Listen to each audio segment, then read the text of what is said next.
क्या आपको मार्वल के सुपर हीरोज़ पसंद है?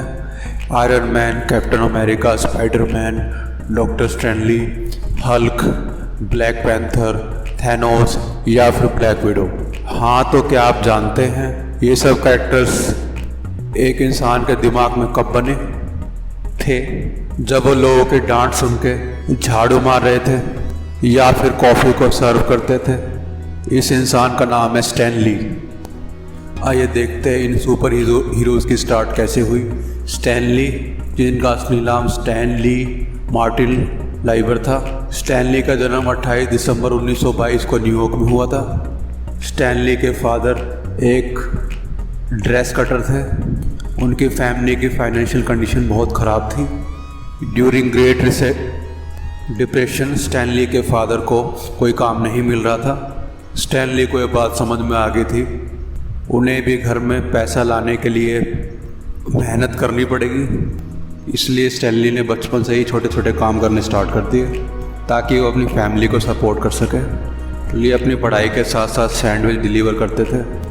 उन्हें रीडिंग और राइटिंग बहुत पसंद थी। उनकी पहली राइटिंग जॉब ओबिचुरी लिखने की थी, यानी न्यूज़पेपर में मरे हुए लोगों के लिए नोट्स लिखना।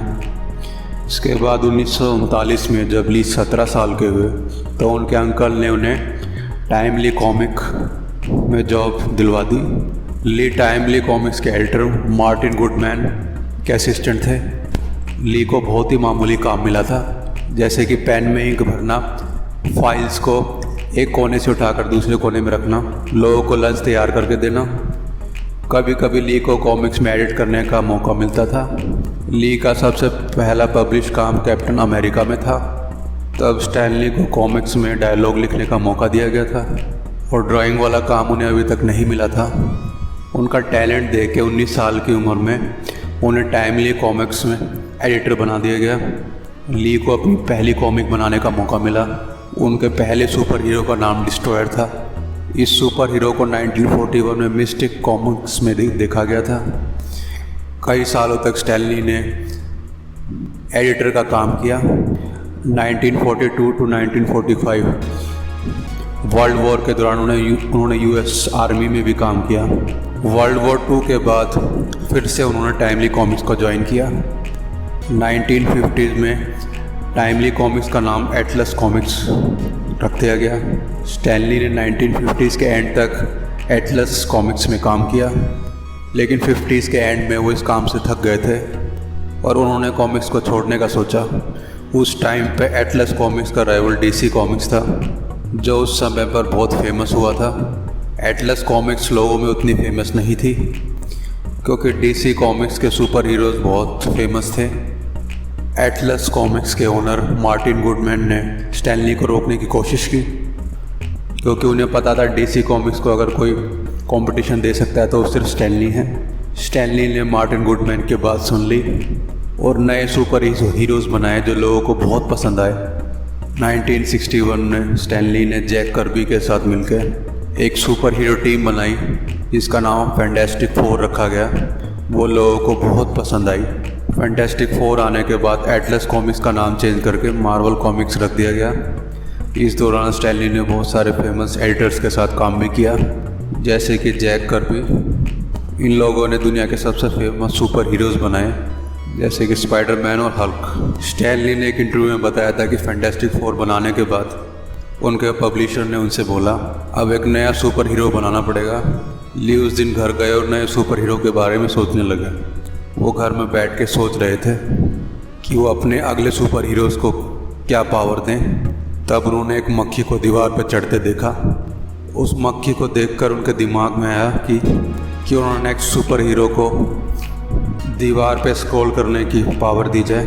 पर जब वो नाम सोच रहे थे तो उनके दिमाग में बहुत सारे अलग अलग आइडियाज़ आए, जैसे कि fly man, mosquito man, Spiderman.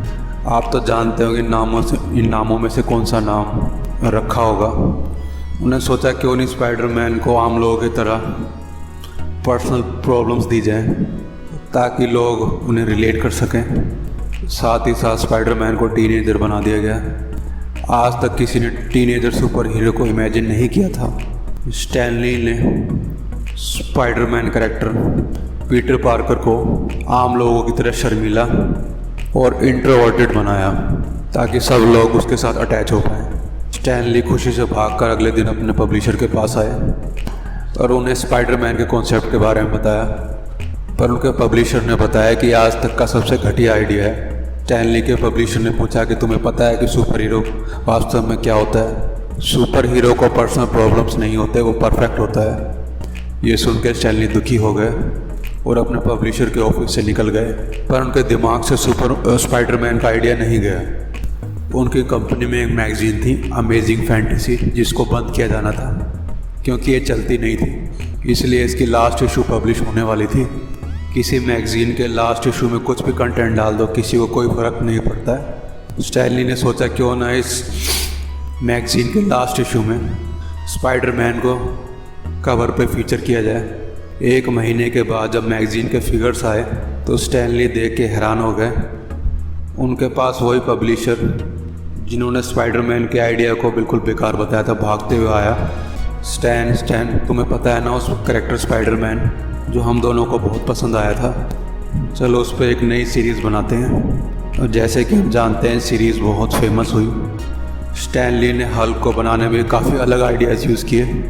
एक इंटरव्यू में स्टैनली ने बोला था कि उन्हें हल्क का आइडिया फ्रैंकेनस्टीन मूवी देख के आया था, जिसमें फ्रैंकेनस्टीन एक अच्छा मॉन्स्टर था लेकिन वो किसी को हानि नहीं पहुंचाना चाहता था, दिखने और डरावना था, लोग उससे दूर भागते थे।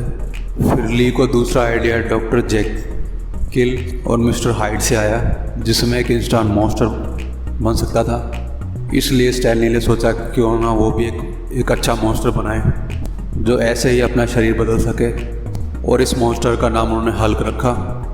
ली ने हल्क का कलर एक्चुअल में ग्रे रखा था, पर पब्लिशिंग के टाइम पे प्रिंटर में कुछ प्रॉब्लम आ गई, जिसकी वजह से हल्क ग्रीन कलर में प्रिंट हो गया। तब से लेकर आज तक हम हल्क को ग्रीन कलर में पहचानते हैं। एक और सुपर हीरो जिसका नाम डॉक्टर स्ट्रेंज, उसके बारे में स्टैनली बोलते हैं। उन्होंने बहुत से लोगों को मैजिक करते हुए देखा। उन्हें देख के ली ने सोचा कि उन्हें एक ऐसा सुपर हीरो जो एक्चुअल में मैजिक कर पाए, लेकिन वो नहीं चाहते थे कि उनका मैजिशियन सुपर हीरो आम लोगों की तरह आबराकाडाबरा करे। इसलिए ली ने अपने डायलॉग्स बनाए, जैसे कि by the crystal move of सेनारॉक, जो कि बहुत ही फेमस हुआ। आयरन मैन का नाम तो हम सब ने सुना है। एक टाइम पे दुनिया में काफ़ी वॉर्स हो रही थी। वॉर्स की न्यूज़ सुन के ली को आइडिया आया कि वो ना एक ऐसा सुपर हीरो बनाए जो एमनिशंस और वेपन बनाता हो। साथ ही साथ ली उसे इंडस्ट्रियलिस्ट बनाना चाहते थे, यानी एक बिजनेसमैन। ली का एम था कि बच्चों को कैरेक्टर पसंद आए, इसलिए ली ने आयरन मैन को मिलिट्री इंडस्ट्रियलिस्ट बनाया। इसके साथ साइंस लवर, इनोवेटर और एक कूल कैरेक्टर बना दिया, जिसकी वजह से आयरन मैन सबको बहुत पसंद आया। ली ने एक इंटरव्यू में बताया कि एक दिन का पब्लिशर उनके पास आया और ली से पूछा कि हमारी मैगज़ीन इतनी बिग कैसे रही है। ली ने बोला क्योंकि उनकी कॉमिक, ये मैगज़ीन का स्टाइल सबसे अलग है। उनकी कॉमिक्स में ली स्पेशल क्रेडिट सेक्शन में सबका नाम डालते थे, जो बाकी कॉमिक्स में नहीं होता है। ली क्रेडिट सेक्शन में हर किसी के नाम के साथ एक फ़नी सेंटेंस जरूर लिखते थे। Written with passion by Stan Lee, drawn with enthusiasm by Jack Kirby, lettered with scratchy pen point by Artie. Simek. अपनी कॉमिक को ज़्यादा फेमस करने के लिए उन्होंने एंड पेज पे एक सेक्शन रखा था जिसका नाम बुल पेन बुलेटिन्स। उसमें ली आगे के अनाउंसमेंट करता था और रैंडम टॉपिक के बारे में लिखता था। इस सेक्शन की वजह से रीडर्स को ऐसे लगने लगा कि वो ली को पर्सनली जानते हैं। इसके साथ साथ स्टैनली ने कवर पेज पे कुछ अलग लिखने की कोशिश की। जैसे कॉमिक के कवर पे ली ने लिखा था कि ये शायद सबसे अच्छी स्टोरी ना हो, पर हमने आपको आज तक बहुत सारी अच्छी स्टोरीज़ दी हैं, इसलिए ये स्टोरी भी आपको ख़रीदनी चाहिए। सबको लगा कि ली का दिमाग ख़राब हो गया, पर ली का आइडिया काम कर गया और ये कॉमिक उनकी बेस्ट सेलर कॉमिक्स बनी। स्टैनली के पास तो रीडर्स की मेल भी आई जिसमें उन्होंने लिखा था कि उनको स्टैनली की बात बहुत पसंद आई। ली को अपनी कॉमिक्स में letter to the editor section रखना बहुत पसंद था। इन सेक्शन में फैंस की एडिटर के लिए मेल होते थे। सभी कॉम्पिटिटर्स भी अपनी कॉमिक्स में ये सेक्शन रखने लगे, पर ली इस सेक्शन को अपने कॉम्पिटिटर से थोड़ा हटके बनाते थे। आमतौर पे और कॉमिक्स में फैंस के लेटर काफ़ी फॉर्मल होते थे, पर स्टैन ली इन लेटर्स को फ्रेंडली बनाने की कोशिश करते थे। डियर ही लिखते थे। स्टैन ली जब अपने फैंस को जवाब देते थे तो वो भी काफ़ी फ्रेंडली होता था। जैसे कि किसी फ़ैन का नाम चार्ली स्मिथ होता था तो बाकी एडिटर डियर चार्ली के कह के संबोधित करते थे, जबकि स्टैनली हाय चार्ली करके संबोधित किया करते थे ताकि वो फैंस के साथ फ्रेंडली रह सके। इसके बाद के फैंस भी उनको हाई स्टैन करके संबोधित करते थे। इससे स्टैनली ने अपने फैंस के साथ काफ़ी अच्छा रिलेशन बनाया। स्टैनली के पास मार्वल्स का लाइफ टाइम कॉन्ट्रैक्ट था, यानी हर साल स्टैनली को $1 मिलियन मिलते थे। जब मार्वल्स के ओनर ने ये कंपनी बेच दी तो नए ओनर्स ने कॉन्ट्रैक्ट को कैंसिल कर दिया।